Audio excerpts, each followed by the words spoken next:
En esta clase vamos a hacer una órtesis que yo llamo una órtesis básica. Este es un molde de una órtesis básica, porque con este molde podemos hacer varias órtesis, tanto estáticas como dinámicas. En la clase vamos a hacer 3 órtesis, son 3 videos con 3 órtesis. El primer video es una órtesis estática larga, como ven acá, que va a inmovilizar la articulación de muñeca, dejando los dedos libres. ¿Para qué sirve? Sirve, por ejemplo, para lesiones de síndrome del túnel carpiano o ese tipo de lesiones de sobreuso o de estrés de la muñeca y tenemos que inmovilizar la muñeca. Entonces, vamos a hacer el molde de esta órtesis. Algo importante que vale la pena decir es que puede ser dorsal o palmar. Ahora cuando haga el molde les explico bien cuál es la diferencia en ponerla en el dorso o en la palma. Para hacer el molde, recuerden siempre dividir la hoja por la mitad. De esta manera podemos marcar una línea que nos va a dar el centro de la mano. Vamos a colocar la mano en el centro. Recuerden, siempre el tercer dedo está en esa marca que hicimos. Y pintamos la mano abierta. En este caso, como no vamos a incluir dedos dentro de la órtesis, entonces pues no tenemos que pintar los dedos o marcar los dedos. Simplemente para que nos quede más larga acá, podemos sacar los dedos de la hoja. Entonces pintamos la mano.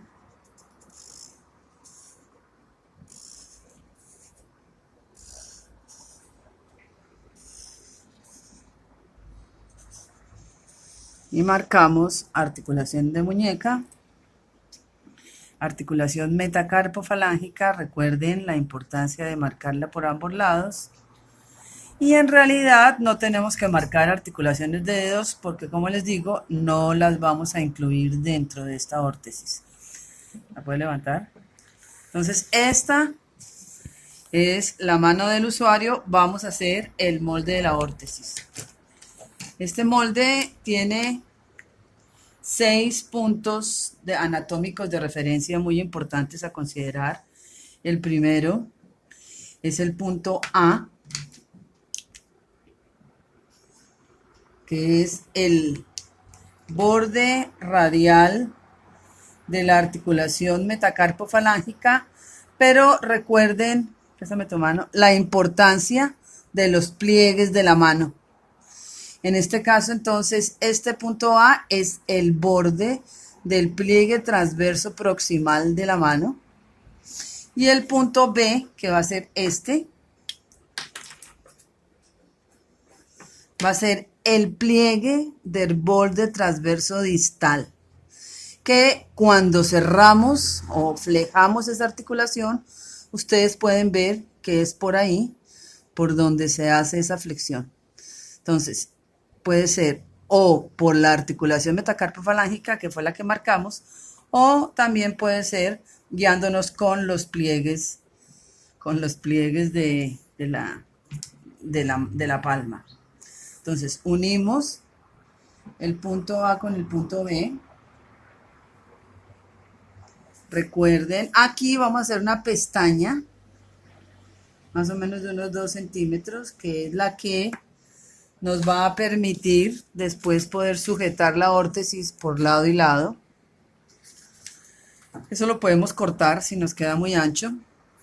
Recuerden siempre dejar más o menos unos 2 centímetros del exterior. Aquí el punto C, en este caso, es la apófisis estiloides de la ulna, que es un punto de referencia importante. El punto D es el extremo proximal del antebrazo. Recuerden, por unos 3 o 4 dedos por debajo del pliegue del codo. Esa es una buena medida. Subimos hasta la apófisis estiloides del radio o el proceso estiloideo del radio. Y aquí este es el punto E. Y aquí hacemos algo muy importante que es, recuerden que aquí también Punto D. Ah, sí, bueno, este es el punto D. Recuerden, el pliegue tenar, que es este pliegue, el que permite la excursión completa del pulgar, también nos va a servir de referencia. Entonces, del punto E al A, vamos a cruzar por el pliegue tenar, por acá, perdón, y aquí hacemos una extensión también para hacer la pestaña del punto, la pestaña radial. Entonces, este es el molde, lo vamos a cortar. Ya he cortado el molde. Aquí también encontramos el punto F, que no lo dije en el momento de la hechura, que es ese encuentro en esta primera comisura, ¿no? Que es por donde hace la curva la órtesis. Entonces ya con el molde, recuerden, un tip es arrugarlo para que quede más maleable el papel y no se rompa tan fácil al ponerlo sobre la mano de la persona. Y arrugado se lo ponemos a la persona para confirmar que todo esté funcionando bien. Entonces, recuerden, puede ser o palmar, en este caso lo estoy poniendo al revés, para hacerlo palmar. Recuerden, dentro de los principios de construcción, muy importante, curvar todas las zonas que requieran ser reforzadas, levantando los bordes. Entonces aquí vamos, cuando tengamos el termoplástico, vamos a curvar acá, vamos a curvar acá y vamos a curvar acá. De manera de que no solamente vamos a reforzar los extremos, que es muy importante, sino también pues vamos a evitar puntos de presión. Esta órtesis, como les decía al comienzo del video, puede ser o palmar, que en este caso iría así, usualmente son órtesis nocturnas.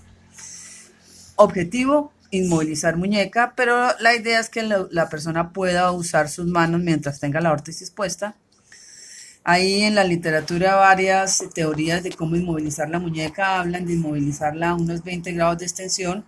Otras hablan de inmovilizarla en neutro, la muñeca, a 180 grados, de manera de que queden distensionados todas las estructuras que están inflamadas y están produciendo los síntomas del síndrome del túnel carpiano. También la podemos hacer dorsal, pónmelo así. Y dorsal quedaría así. La misma función, inmoviliza articulación de muñeca, pero para mí tiene una ventaja, y es que se puede usar durante el tiempo o los momentos en que la persona está realizando la actividad que se supone le está produciendo la lesión. ¿Por qué? Porque al yo estar digitando en un computador o estar escribiendo, pues mientras yo no tenga aquí ninguna superficie que me impida el contacto con la mesa o con el escritorio, pues va a ser mucho más fácil hacer la actividad que si yo tengo la órtesis palmar. Entonces, son dos opciones que se pueden realizar. Y esto ya depende pues de la evaluación, de las necesidades y de lo que pues uno concerte tanto con el médico como con el usuario. Dentro de la literatura que habla sobre este tipo de moldes y sobre este tipo de órtesis, también van a encontrar esta manera de hacerla. Como ven, es diferente a esta. Aquí vamos a hacer un orificio en el plástico por donde entra el dedo pulgar y va a cumplir la misma función. Esta línea punteada que está acá es que mientras estemos haciendo el molde en papel, pues vamos a cortarla por ahí para que el dedo nos quepa. Pero cuando estemos haciéndola ya en el termoplástico, pues vamos a cortarla mucho más pequeña, porque recuerden que el termoplástico se ensancha, se abre y nos va a dar un buen diámetro. Entonces voy a hacer también este molde para que vean cómo se hace. Entonces,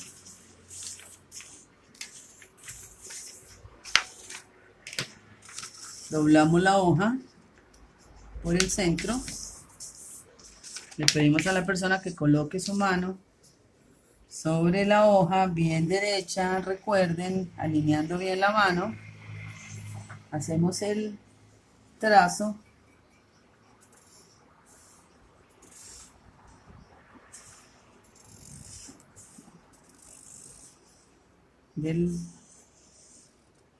marcamos articulación de muñeca y marcamos articulación metacarpofalángica. Aquí es muy importante ubicar el pulgar, ya lo puedes levantar. Entonces aquí el molde es prácticamente un rectángulo.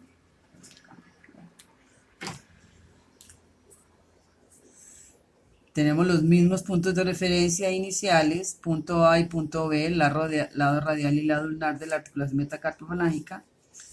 Uno de esos dos puntos. Aquí no vamos a hacer esas pestañas.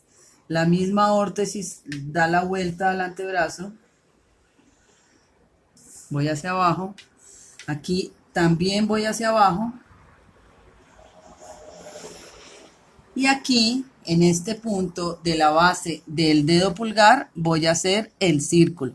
Como les digo, inicialmente aquí lo voy a hacer grande, de manera que me quepa el dedo mientras tomo la medida, pero cuando corto el plástico ya lo voy a hacer más pequeño. Esto lo voy a cortar. Ya tenemos la órtesis cortada. Está un poco corta, pero pues ya esto es en el molde en papel, ya en el plástico lo hacemos un poco más larga. Entonces vamos a ponerla en la mano. Esta posibilidad o este molde o este patrón solamente puede ser palmar, ¿no? Dorsal es muy difícil hacerla así, para hacer la dorsal toca hacerla de la otra manera. Esto se puede abrir un poco más, que quede más abierto en el papel, también en el termoplástico, perdón. Y esta es entonces la otra opción para órtesis larga estática para inmovilizar muñeca y dejar dedos libres. Mueve los dedos. La idea es que la persona pueda, haz pinza así, pueda realizar ese tipo de patrones.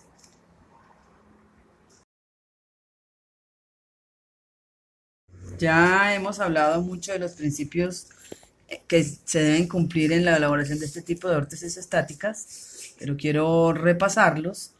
Muy importante, áreas de superficie. A mayor área de superficie, a mayor contacto del plástico sobre el segmento, pues van a haber menos puntos de presión y va a haber mucho más comodidad y ajuste.